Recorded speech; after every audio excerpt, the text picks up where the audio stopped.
We are back here on the Chip Shot Football Podcast to discuss nothing really about a game or anything like that, but related to one of these games, because this past week we saw some more from two very young quarterbacks in Bryce Young and Anthony Richardson. Two second-year quarterbacks that have seen a lot more downs than ups so far in their short NFL careers. If you look at Bryce Young having a rough first year, and then the start of this year could only be described as, not being able to get any worse of a start to his second year than what transpired in the first 4 weeks, right? He hit as close to rock bottom as he probably could have in your second year, and so he was benched, right after that. Then you have Anthony Richardson, kind of a similar scenario where the first year didn't go to plan, right? Obviously, he was injured for most of it, so he kind of redshirted. Then coming into this year, he was pronounced as the starter, obviously, and, he did all right the first few weeks, but then it boiled over when, the results weren't really there, right? He wasn't blowing anybody out of the water with his performance on the field, and then you had the whole tapping out situation, things like that, and it got pretty dicey pretty early in this season for Anthony Richardson, and not just on the field, but then when you start bringing it outside of the football field and people maybe questioning his character or his worth ethic or things like that, it gets a little bit tricky, especially, again, being only in your second year and having this much to deal with, this much adversity, can get pretty tough. So both of them had to deal with being benched at some point this year. And, from that point on, despite all of that and all the questioning and all the, the down moments they had to go through as individuals and as a team, obviously, because the Colts were in a bit of a rut. Same thing with the Panthers. They are just now kind of showing some sort of life from their performances. Despite all of that, you look at Bryce Young now, and focusing on Bryce Young here for just a moment, him now coming back to the starting role from week 8 up until now, it's looked like not a completely different player, but you wouldn't be able to tell that this guy, started the first 4 weeks as badly as he did, to now look at him now and see where he is right now. You probably would have a hard time believing it's the same quarterback, but it's definitely looking a lot more promising, and he almost had huge wins. There's still some merit in coming close to defeating the Chiefs and coming close to defeating the Buccaneers this past Sunday, but,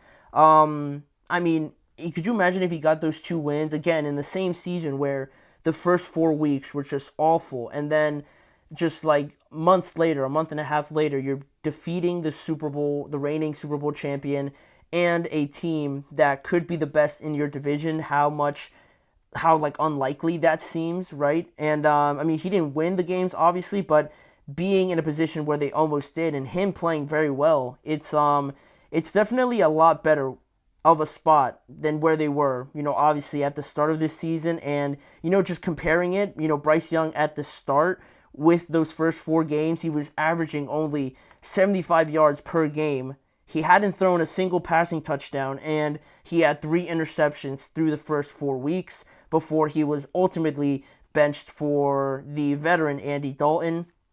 Then you look at Bryce Young after he came back, after they started him after week 8, and over the last 5 games now, he went from averaging 75 yards per game to averaging 216 yards per game. He's thrown 6 passing touchdowns over the last 5 games, and he still has 3 interceptions, again, over the last 5 games. Completely different numbers, right, other than the interceptions. A lot more productivity, and his accuracy has obviously improved a lot. And, the Panthers are still, 9-3? Or not 9-3, 3-9.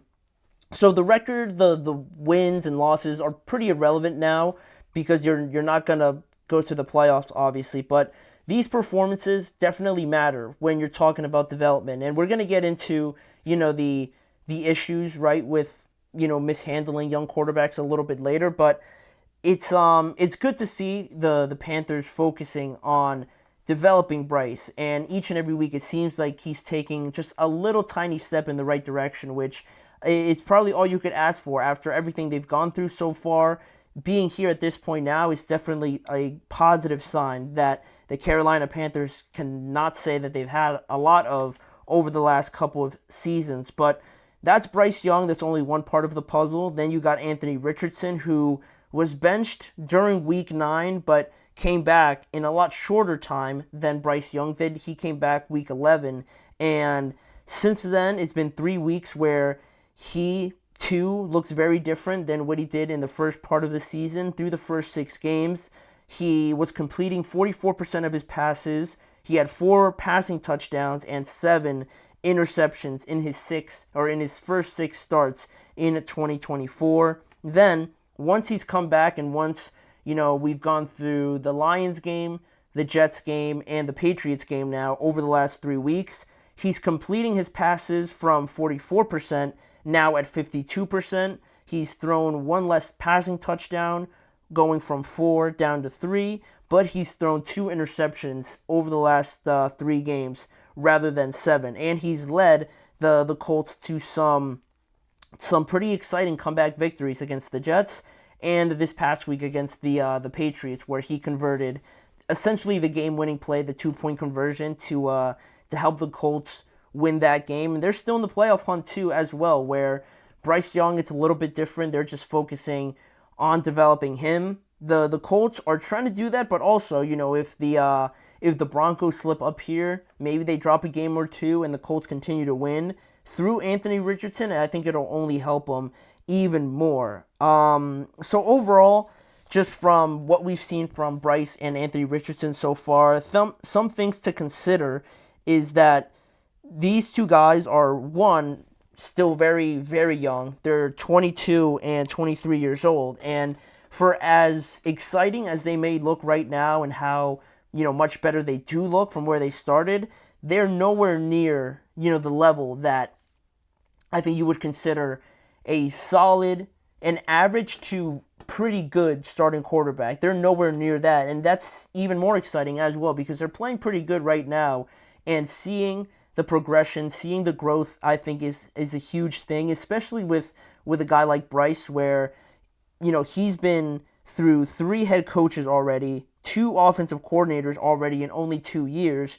And at the beginning of this year, there was a lot of talks about him having regressed instead of progressed in his second year. There was a lot of people saying that he was somehow getting worse in this situation, how, you start bringing in the trade and the outside, consequences, I guess you could say, of the Panthers trading so much for him and then just adding more pressure and piling it on Bryce Young, where really, that's not really his fault that the Panthers traded all of that away to get him when they knew the situation wasn't ideal, but, it gets piled on Bryce. So the area, the, skill sets that they have right now, it's exciting, it's improving, right? But it's nowhere near where you'd like an average to pretty good quarterback, starting quarterback to be, which makes it even better, I think, for the Panthers and the Colts. And also looking at Anthony Richardson so far too,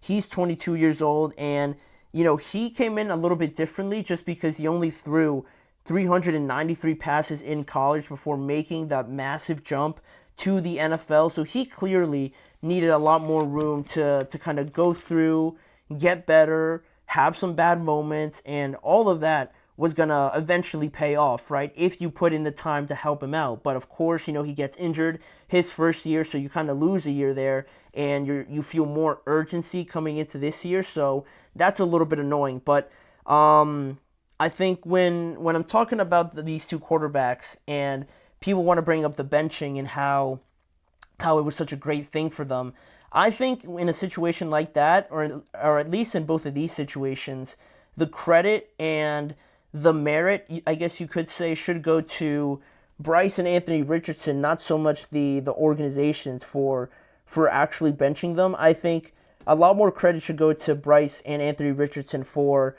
accepting being benched, because it's not anything easy, right? Bryce was the first overall pick, and then you see like CJ and all the success he's had, and then Anthony Richardson gets selected at number 4, and it's the same thing. They're not really having the success CJ is, and that begins to weigh on you, right? Even if they won't admit it, It's something that's always being brought up, especially being in the same draft class and all of them being drafted top five. It's almost inevitable not to be compared to one another. So you had that, plus the fact that, the organizations, I believe, didn't do a great job of building around them or, surrounding them with a pretty clear plan. So I think getting benched and, really hitting rock bottom, I think should a lot of the credit should go to Bryce and Anthony Richardson for getting over it, learning from it, and still remaining ready to go back in there and become a starter. And they were able to do that. And now look at them, right? They're the face of the organization once again, right? It might seem a little unfair, but credit for both of them for learning from it and improving on it as well, especially when the organization, right, hasn't really done its part, especially more so on the Panthers and how their roster is still very poorly put together. The Colts have done a better job, but still, it's weird when you're trying to mix development and being patient with a young quarterback like it should be with guys trying to preserve their jobs, right? Like Frank Reich, like Dave Canales, right? That's why I think I take some of the credit away from them when it comes to the benching and how it's paid off for the organization and their quarterbacks, because I feel like those decisions are sort of made when you're trying to consider winning in the moment, right? You're trying to consider, how do we just get wins, right? Do we have to bench him and kind of stop that progression, stop that learning curve, or do we continue to put him in here even if it could cost me my job, even if it could see more losses than wins coming up on the schedule, right? That's why you never really know why organizations bench their quarterbacks. Is it because they think it'll do them well, or is it because they just want to win some games to eventually kind of save their jobs, right? But that is what it is now. Again, good for Bryce, good for Anthony Richardson for getting over it, and it's pretty rare to see, both of them go through similar situations and both of them come out looking a lot better from it. In a year where there's been a lot of irregularity with the level of play of some teams. Some teams aren't playing where they should be. Others are blowing expectations out of the water. I think it just adds to that narrative so far in 2024. So with that being the case, we'll move on to some of the other topics we have on today's show. We're going to recap two other games that I have on here that I think were pretty important for the NFL season and the playoffs. First, starting with the Bucs game against the Carolina Panthers here, connecting to this segment. The Bucs get an overtime victory over the Carolina Panthers and inch closer to a division title. Are the Buccaneers going to win the NFC South? We're going to answer that question when we return after this break. Look